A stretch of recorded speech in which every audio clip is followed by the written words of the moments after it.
Hello. Hi, everyone. Welcome to the Extraordinary Meridians Conference. My name is Jane Dubois, and I am the Head of Professional Standards at your membership organisation. If you haven't met me, please give me a call. I am introducing two very special women, and they have been a very special part of my journey since working for the BIACSI. They're going to be talking about something that's extremely close to my heart. The session's called The Importance of Me, Supporting Ourselves Through Supervision and Mentoring. And I'll be pretty shocked if you don't know who they are, but I'll give you a bit of an intro. So this is Isobel Cosgrove. She's been a practitioner since the 1980s. She's been running supervision groups since 1993. She's committed to high standards of practice and professional ethics.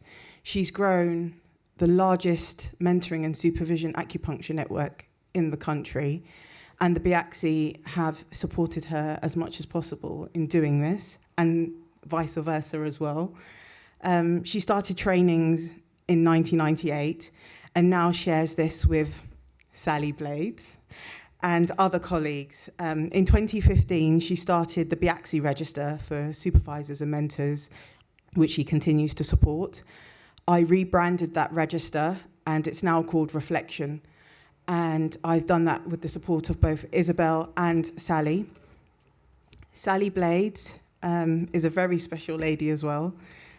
She's a qualified social worker, and she participated in Isobel's first mentoring and supervision training in 1998. She now leads the course alongside Meena Hari, Caitlin Allen, and she supervises not just acupuncturists, but other healthcare professionals and coaches, individually and in groups, and has been providing the training for the past 14 years or so. And so I hope you enjoy this session. And please do come and see our stand. We're just turning out the doors, turn to the left, and you'll see two chairs joining together. Please come and have a conversation with me or one of the supervisors and enjoy some fruit at the same time as well. Take care, everyone. Thank you, Jane. When I was 22, I stood in front of a group like this and had to teach statistics about which I knew nothing. And I had a gown on. Since then, I've really, really moved away from what I call top-down teaching. Partly because it doesn't suit me, but partly because I wanted to have relationships with colleagues and patients, actually, which are level relationships. And so those of you who are right at the back, would you like to move a little bit further forward? And I am going to actually, I've got to stay with this because I've been told to. They're not going to bite. You can move back later, but Yeah. just come and join us.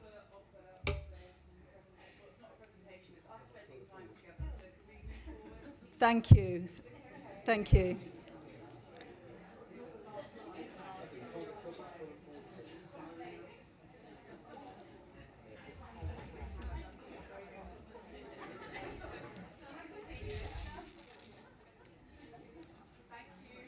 Ideally, we'd be sitting in a room in a circle all together, but this is the nearest we can get at the moment. And what I want to talk about particularly today is the context in which mentoring and supervision happens. That's my part of it. Sally's going to follow with much more content. But I want to say that it's a radically different educational model from the one that will be predominant at the conference today, which will be people behind handing you important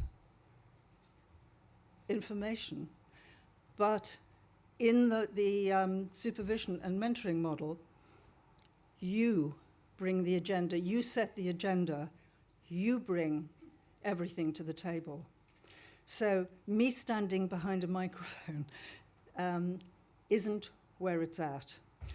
Ideally, I'd be sitting down here with you, and I'd say, come in, sit down, what are we going to talk about today? And the word supervision is a bit counterproductive because it's got a rather an authoritarian feeling about it. The word super feels above, whereas actually it was conceived in the first place as being something which brought in the big picture and brought in more levels of understanding about practice issues and professional issues.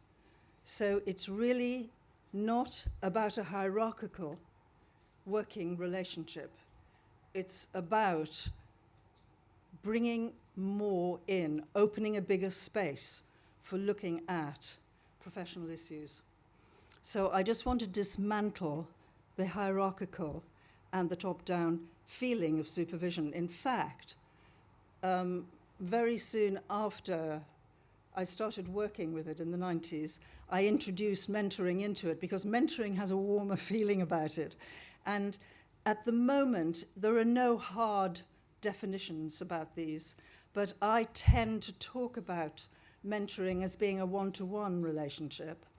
And I tend to think about supervision as being more collaborative and maybe bringing in more people and having a small group so that the resources are bigger and there's more space and more information and just more depth to the...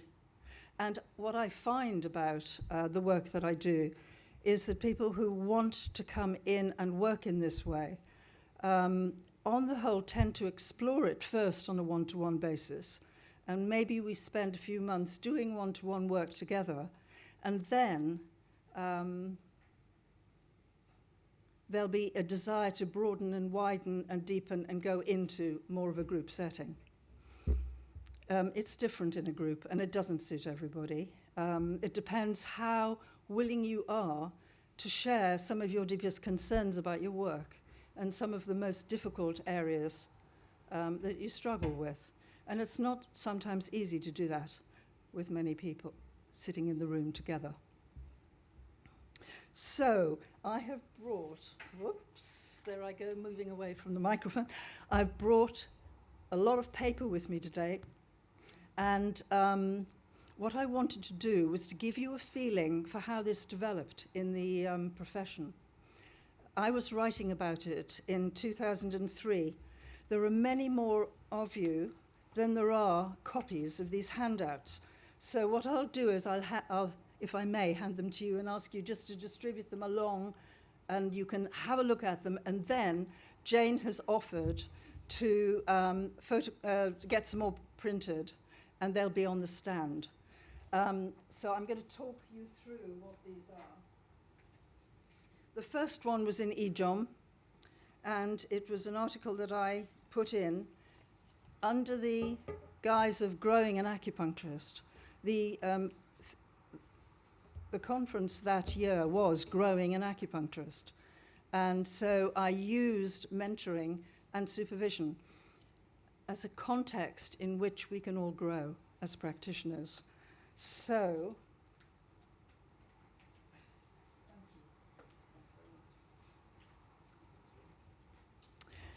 what I want to say about this is that we are individuals who work as free agents within the profession.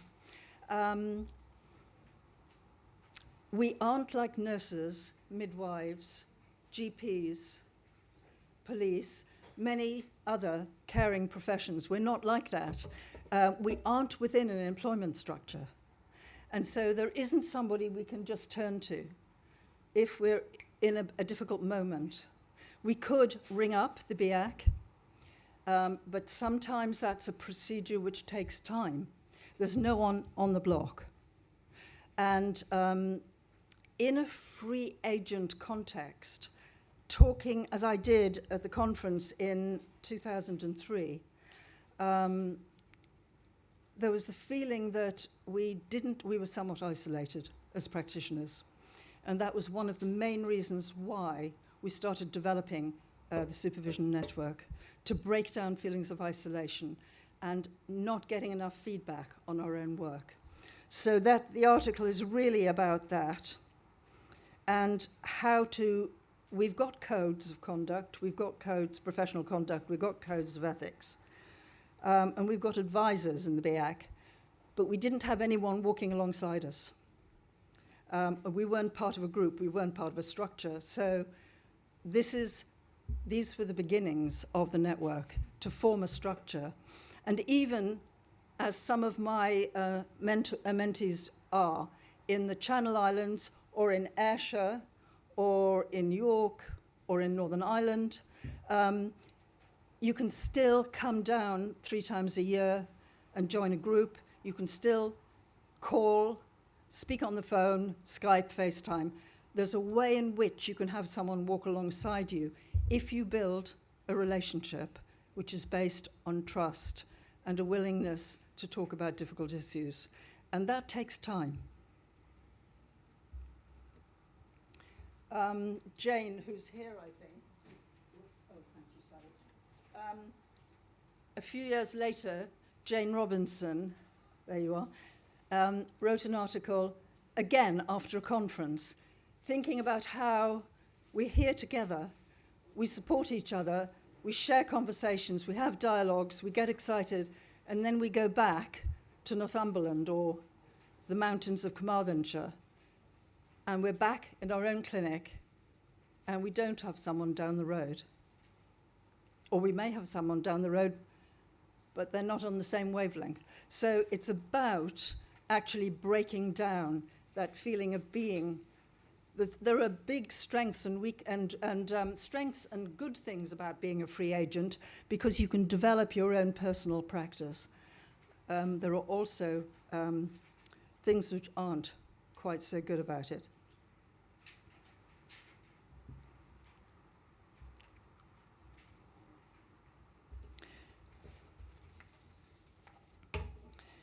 Now, I'm assuming that you know what I mean about a level relationship, but I'm going to just read out from the next handout, which is called The Leveler, that Sally and I developed in a training 7 or 8 years ago.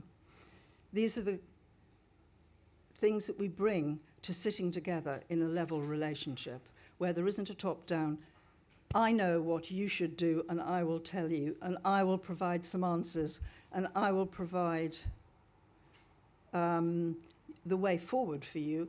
Instead, what we do when we sit down in a mentoring conversation is you bring the agenda, and then I sit back in my chair and listen. And I ask what I describe as enabling questions, which take us into an exploration of the issue, during which you catch hold of ways forward that are right for you and belong to you.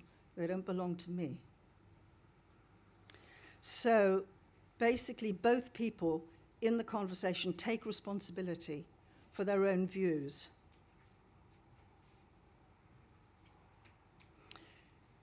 You don't get drawn into, as you can do in the treatment room or in a mentoring supervisory relationship, into feeling that you have to find the answer and you have to solve the problem for the other person.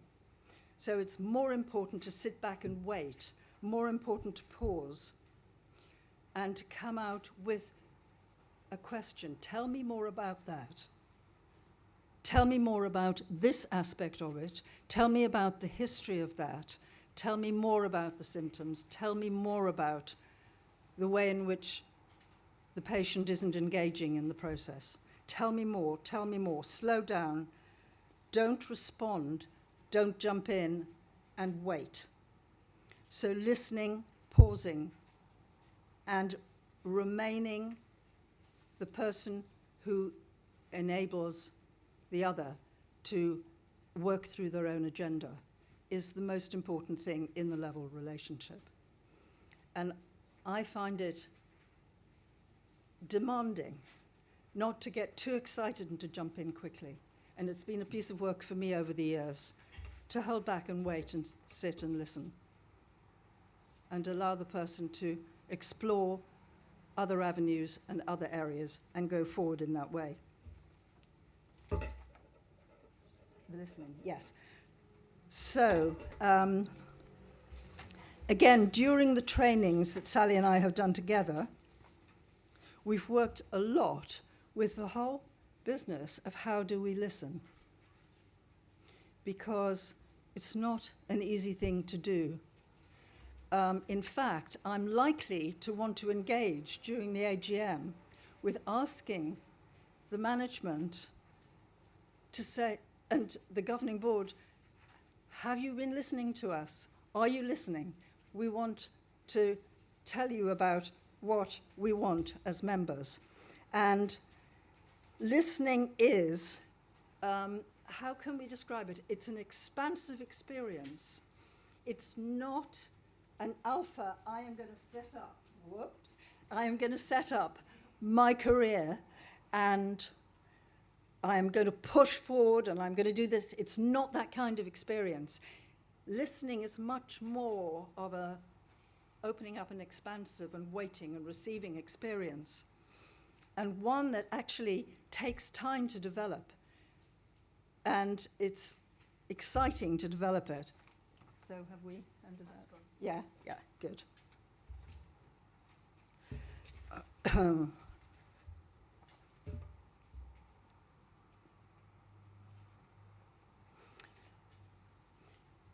One of the interesting things for me, I went into supervision myself at a time when I was on the faculty of one of the colleges in the 1980s. And I went through a process of separating from the college and needed help to realize that I had to take a different direction for myself. And so I went into supervision and looked at that. It was a big transition for me. I'd trained, I'd done postgrad work, and then I'd taught. And then I left and went to the mountains for 20 years. Well, actually, to the mountains for 10 and the coast for another 10. And it's often at a moment of transition in a professional life that people enter into mentoring or to supervision, because, and there's an article that Janine McCarran, one of the colleagues that worked with Sally and I, has written, which I absolutely love. It came out in the ACU in 2008.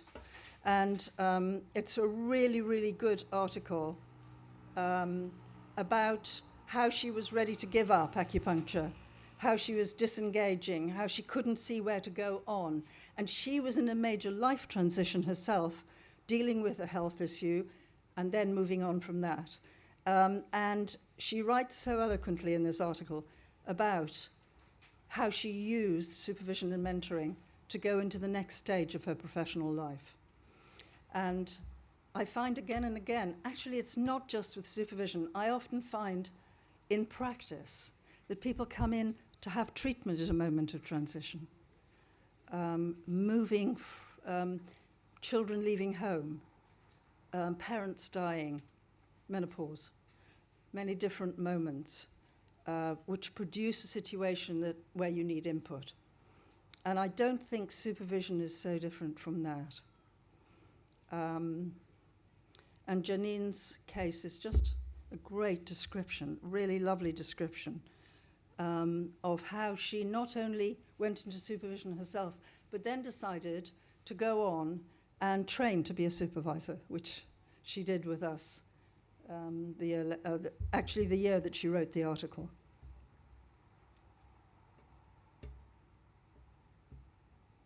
I think I'm coming to the end, and Sally, it's your turn in 5 minutes. We've got 2 more, my God. This is one more, it's okay. Jane said to me, would you like some overhead? So I said, no, it's all on paper. Must be generational, I think.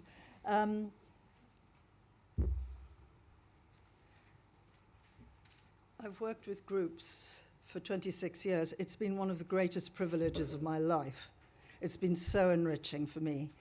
And recently, I think, it was not so recent because Nick Parle left a way back, but he asked me, why is it that you run groups and what do you do and what's going on? Lots and lots of time has been spent explaining what we do, because I think one of the reasons that it's difficult for people to understand is the nature of the word supervision. It's just difficult to feel underneath it what's really happening. So I wrote to everyone in the network, and we got these answers which say something about what people bring to a group and what they receive. Not so much, not terribly different, but very, very nice collection of quotes from everybody in the network about what it is we do, how we work when we're together, and how rich it is. So I wanted to share that with you as a way of ending my half of the talk.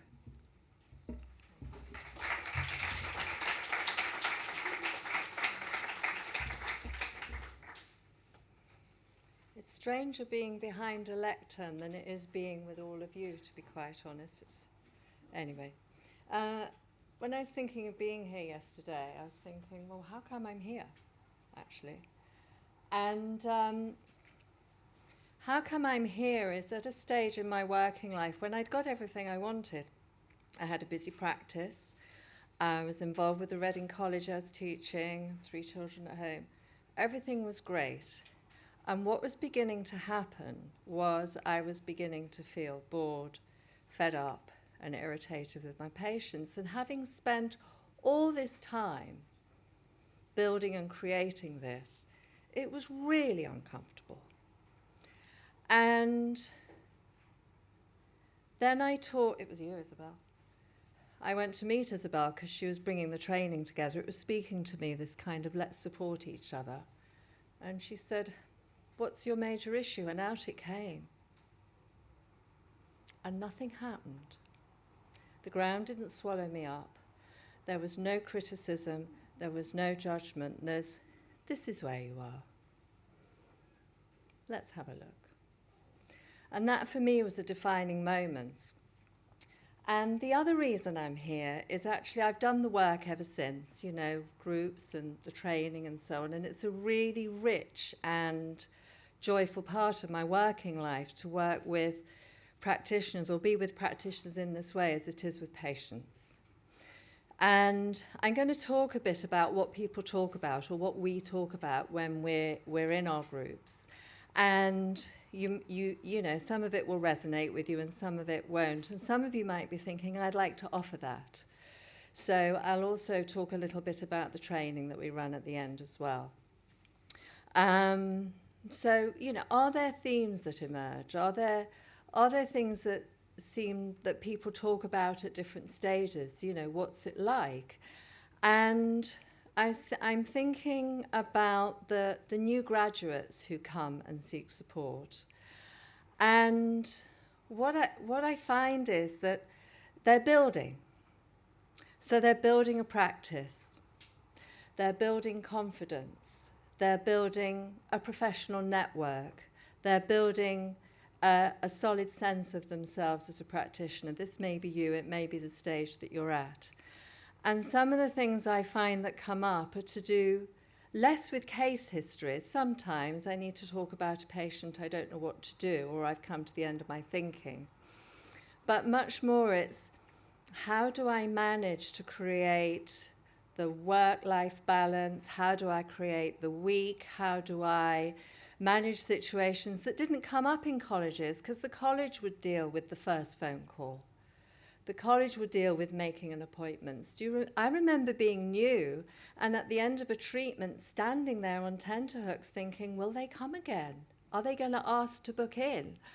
So to be able to talk to someone about how you start with a patient, how you talk about the process and commitment to themselves and all of that. These things, we can't do these things until we're in practice.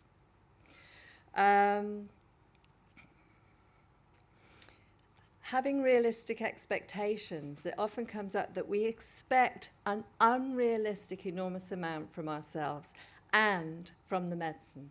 How do we deal with the disappointments, the things that take a long time and so on, and be able to stay with and stay connected? Those things come up quite a lot in the first few years.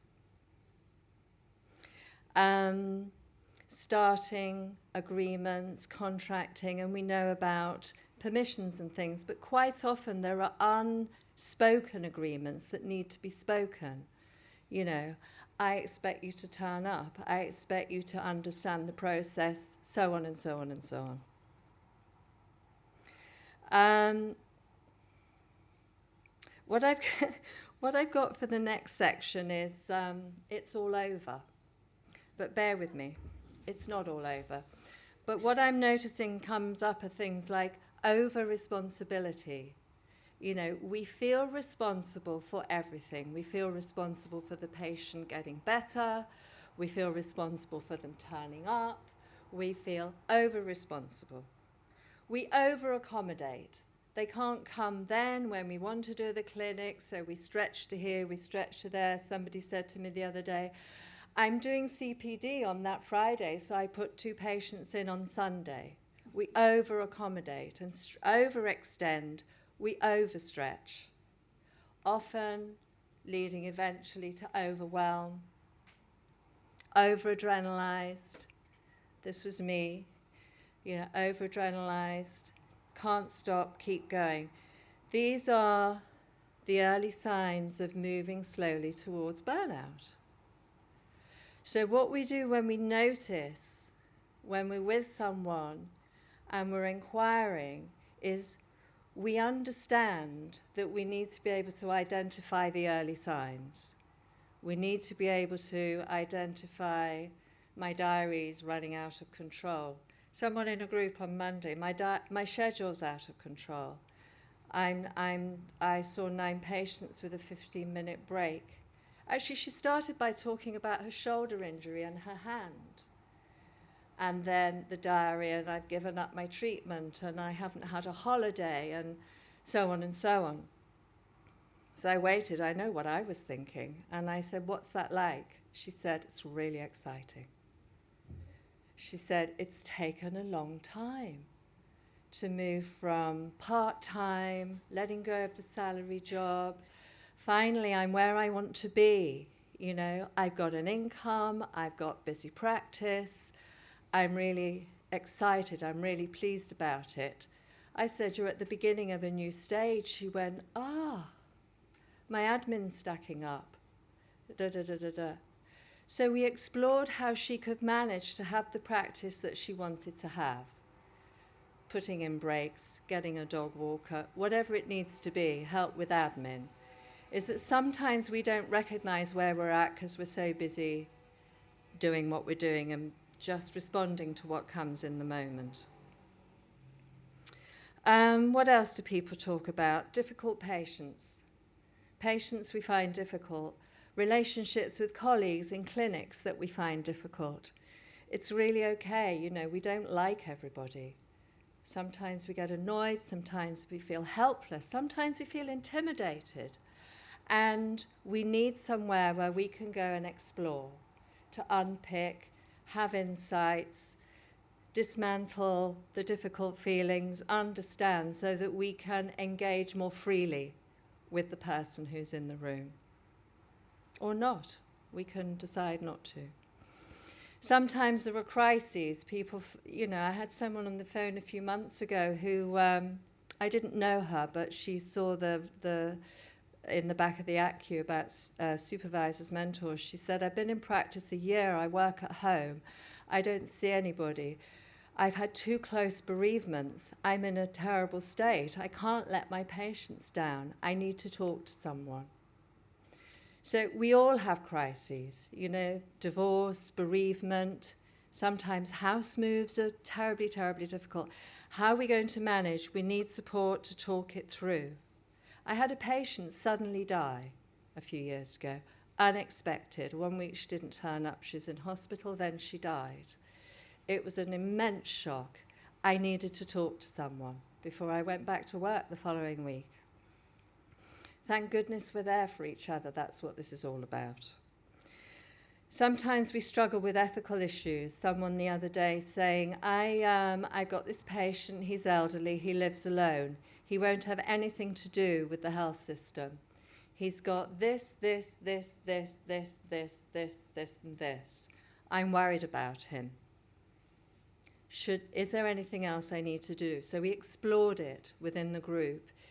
He found he was on track, he was doing what needed to be done, but very difficult to make that decision on your own and feel that responsibility. Do I call the doctor? Do I keep confidentiality? Very difficult to do that alone. The skills of a mentor, the root of the word mentor, by the way, what was it Beth said, is walking alongside. And as Isobel said, that's who we are for each other.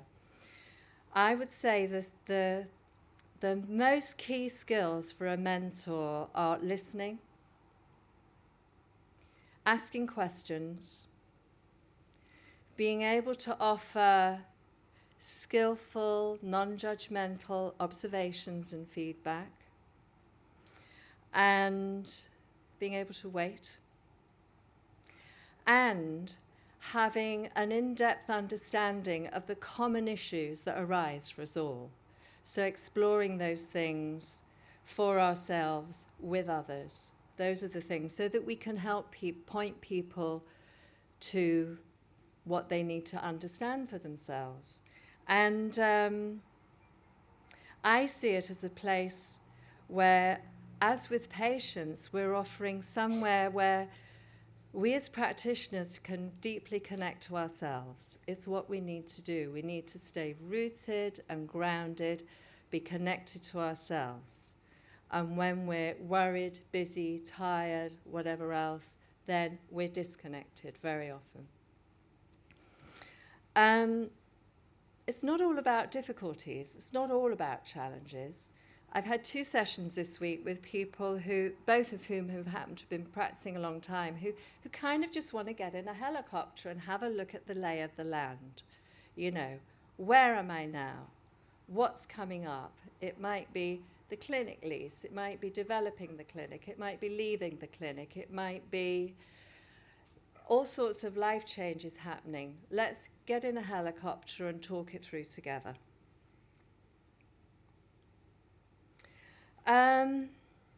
If you're interested in training as a mentor, we've got some information here and we've got some on the stand. It's a 6-month training. There's 4 modules in 6 months of 2.5 days each. Almost half of that time is spent giving and receiving supervision together in small groups. We teach facilitation skills, group work skills. We remind ourselves of listening and questioning skills. We explore for ourselves and each other the issues that come up when we're working and how we can support each other through those. We look at contracting and endings and working with the dying and et cetera, and then we offer you support to then get going on your own, but never on your own, because it's a very supportive, warm, contactful network, really. So now I'm going to invite you to talk to each other a bit, and in pairs, and we're going to ask you a question. So just identify your other person, would you? And if you're on the end of a row and you haven't got anybody, if you're on the end of a row and you haven't got anybody, put your hand up.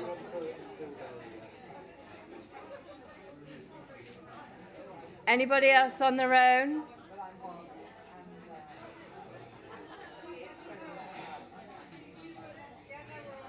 You're all right?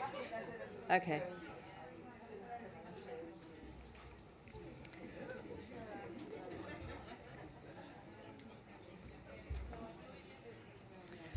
So the question is, where am I helping from? Where am I helping from? I'm going to say a little bit about that. It's a strange question. Am I helping from doing to, doing for, fixing, Or am I helping from enabling and empowering? Am I helping from rescuing? Am I helping from responding? Am I helping you, poor you?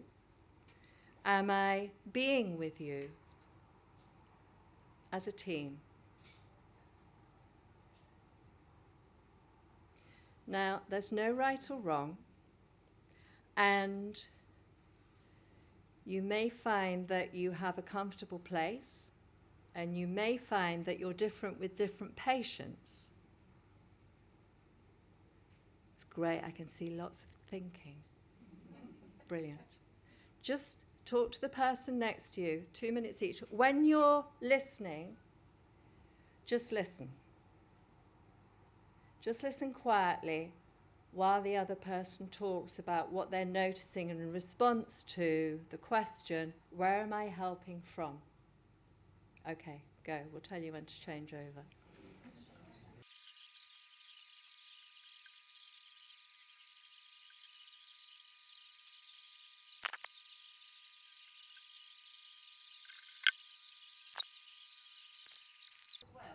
Huh? Great. Great. Thank you. That's an example of a question we might ask. Anybody want to say anything, actually, about Jane? We spoke about the fact that I think I come from a genetic place because both of my parents were nurses and social workers, and so I was raised from two caregivers, and so I guess I was taught to help. Yes. It comes natural to. Yes. Thank you. Thank you. So that's what you grew up in? Yeah. I have 3 daughters. I say one of them got the helping gene. Yeah. Social work and so on. Okay. I'm going to send around one piece of paper, and this has got a long list of questions on it. It's called Preparation for Supervision. We give it to the trainees because when someone's coming into supervision at the beginning, we might send them a few questions, not all of them, by the way, but these are examples of the kind of questions. And you can see some of them are kind of small picture, some of them are big picture questions.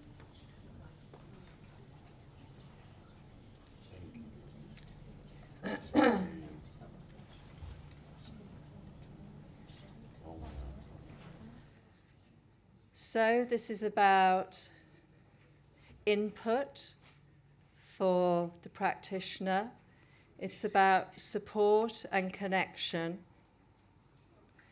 It's about nourishing ourselves. And I got involved with Extinction Rebellion about 6 months ago, and there's a phrase there's something called regenerative culture. And that resonated with me. I thought, I'm really curious about that. I like that phrase, regenerative culture. So I've been listening and exploring and thinking about that and thinking, what's a regenerative culture? It's healthy, resilient, and adaptable.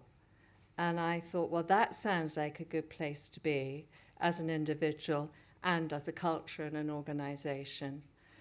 And we maintain our health, resilience, and adaptability by staying connected to ourselves, by taking care, going in as well as going out, by caring for others, by nourishing ourselves, especially through, as we know, nature and natural cycles, by being respectful. There is no other. There's only us. We are all us. By having responsible and honest communication. And I just thought regenerative culture is what I'm up for. It's what I'm up for in us and our profession as well as the world. So please take that, you're all part of that, and please, continue to regenerate yourselves and each other. And do come and talk to us if you'd like to. Thank you.